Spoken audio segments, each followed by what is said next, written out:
damai.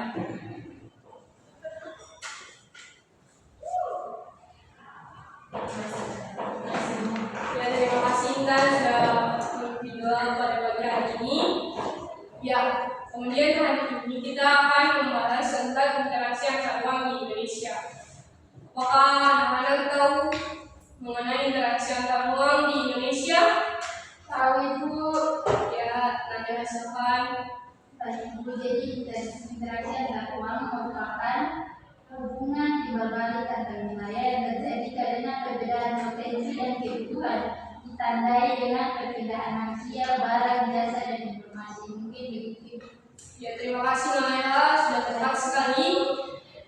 Ya, sebelum itu, marilah kita mendengarkan tentang tujuan pembelajaran hari ini.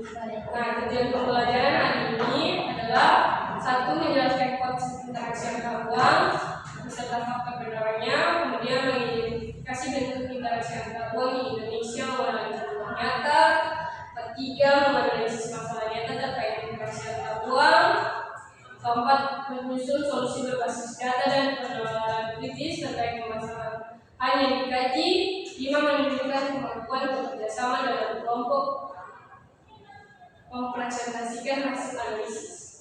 Nah, kemudian interaksi antar uang adalah seperti yang tadi sudah Nalena jelaskan. Nah, konsep interaksi antar uang adalah hubungan timbal balik antara dua wilayah atau lebih yang melibatkan perpindahan manusia, barang, informasi, dan ide. Nah, interaksi ini muncul karena setiap daerah memiliki karakteristik yang berbeda-beda seperti sumber daya alam, kondisi geografis, dan jumlah penduduk, hingga kegiatan ekonomi. Perbedaan inilah yang menyebabkan kebutuhan untuk saling melengkapi. Nah, itu yang dinamakan mengenai interaksi antar uang. Kemudian ada faktor penerapan interaksi antar uang, di mana ada satu perbedaan potensi wilayah. Ada daerah penghasil pangan, ada yang unggul dalam industri, dan ada yang kaya sumber daya alam. Kedua, ketersediaan sarana dan transportasi dan komunikasi, di mana ada jalan raya, pelabuhan, bandara, serta jaringan komunikasi mempermudah pergerakan barang dan manusia. Ketiga, kondisi geografis, di mana letak strategis suatu daerah dapat meningkatkan interaksi dengan wilayah lain. Keempat, kebutuhan untuk saling melengkapi. Tidak ada wilayah yang mampu memenuhi seluruh kebutuhannya sendiri, karena satu wilayah mungkin bisa berdiri dengan kakinya sendiri. Satu negara juga harus perlu negara lain untuk bisa berkembang. Kemudian ada bentuk-bentuk interaksi antar uang di Indonesia. Nah, bentuk-bentuk interaksi antar uang di sini yang perlu anak-anak ketahui ada 5, yaitu mobilitas penduduk. Nah, mobilitas penduduk ini contohnya urbanisasi dari desa ke kota untuk mencari pekerjaan. Rata-rata diambil di sini seperti itu, yaitu perpindahan dari desa ke kota. Ada yang menuntut pendidikan, ada yang mencari pekerjaan. Nah, itu namanya mobilitas penduduk atau urbanisasi. Kedua, transportasi barang dan jasa. Contoh, pengiriman hasil pertanian dari Jawa ke Kalimantan atau batubara dari Kalimantan ke Jawa. Ketiga, perjalanan antar pulau. Contoh, ekspor ikan dari Maluku ke berbagai provinsi. Makanya Maluku disebut dengan Ambon City of Fish.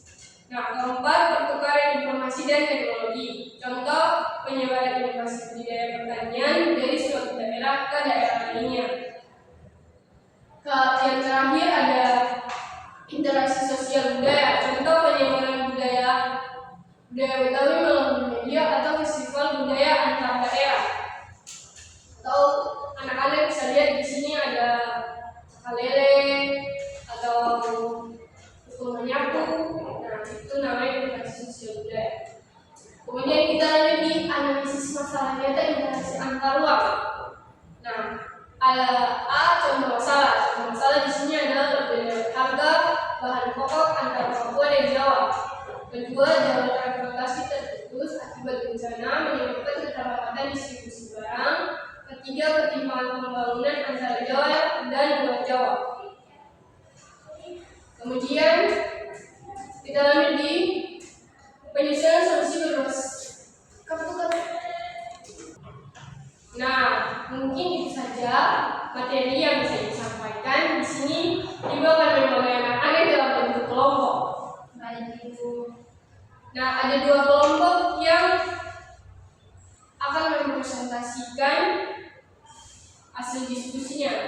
Jadi di sini kelompok 1 dan di sini kelompok 2. Mungkin masing-masing kelompok akan diberikan waktu selama 10 menit.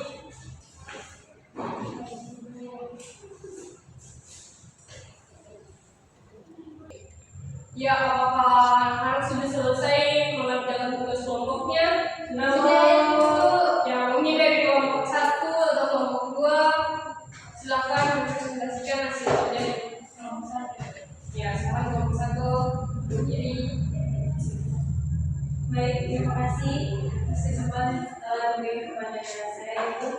Sini saya dari kelompok 1 akan mempresentasikan hasil kerja kami, yaitu bunyi soalnya tentang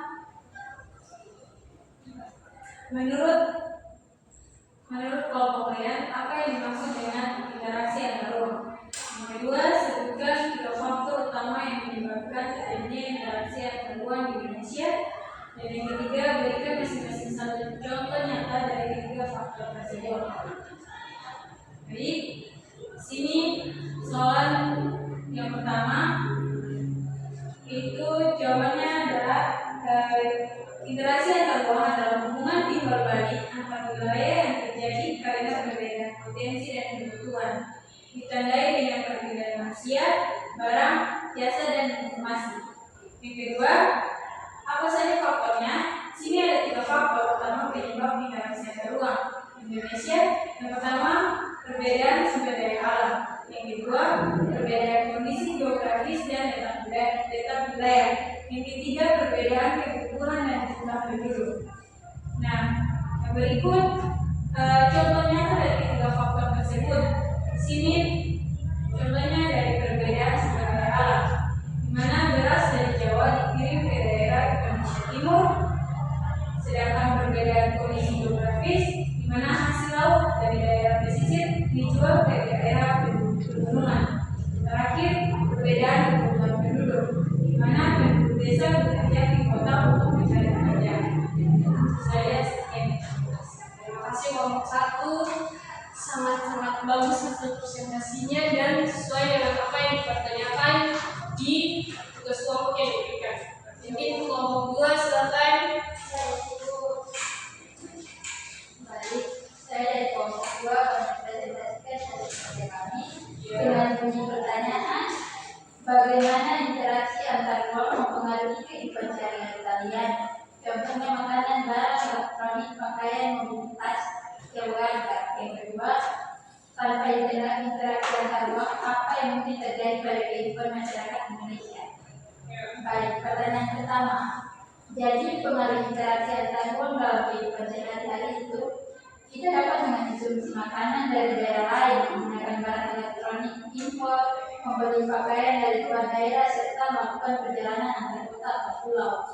Kemudian pertanyaan kedua, jika tidak ada interaksi antar ruang, kebutuhan masyarakat tidak terpenuhi, pembangunan tidak merata, dan kesejahteraan masyarakat menurun. Mungkin itu saja. Terima kasih. Ya, sama-sama kelompok 1 dan kelompok 2 sudah menjawab hasil diskusi yang telah diberikan, dan bahwa di sini interaksi antar ruang sangat penting untuk kehidupan kita sehari-hari karena kita saling menguntungkan untuk berinteraksi sesama manusia atau perbedaan kota dan daerah.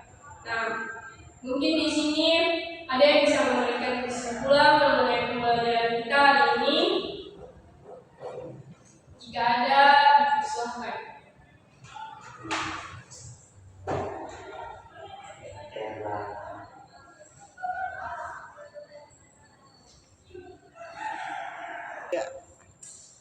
Saya Ibu. Ya, silakan Kak Leha. Baik Ibu, jadi interaksi antar ruang di Indonesia terjadi karena perbedaan potensi dan kebutuhan antar wilayah Ya, yang mendorong perbedaan manusia, barang, jasa, dan informasi sehingga mendukung pemenuhan kebutuhan, pemerataan pembangunan, dan kesejahteraan masyarakat. Mungkin itu saja Ibu. ya, Kak Leha, mantap sekali jawabannya dan kesimpulannya pada pagi hari ini. Nah, mungkin Ibu mau menambahkan sedikit mengenai kesimpulan materi kita pada hari ini, yaitu interaksi antar ruang adalah konsep kunci geografi. Interaksi antar ruang mengacu pada hubungan timbal balik dan saling ketergantungan antara satu wilayah dan wilayah lainnya yang terjadi melalui pergerakan barang, jasa, informasi, manusia, dan ide. Nah, itu saja yang mungkin bisa Ibu jelaskan. Kurang dan lebihnya Ibu mohon maaf, tapi sebelum itu Ibu akan merangsang anak-anak satu-satu. Ya, yang pertama adalah Saudara Nusa, Hadir Ibu. Dewasa Lolita, Apa Bu?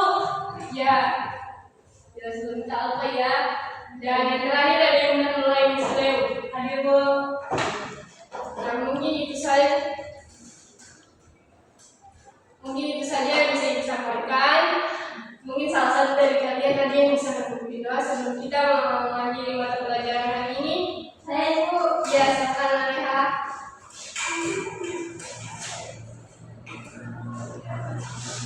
Baik guru dan teman-teman, sebelum kita pulang mari kita berdoa. Berdoa mulai. Berdoa selesai. Terima kasih kalian sudah menghubungi doa untuk Sama-sama Ibu. mengakhiri pembelajaran kita hari ini. Semoga kita bisa bertemu di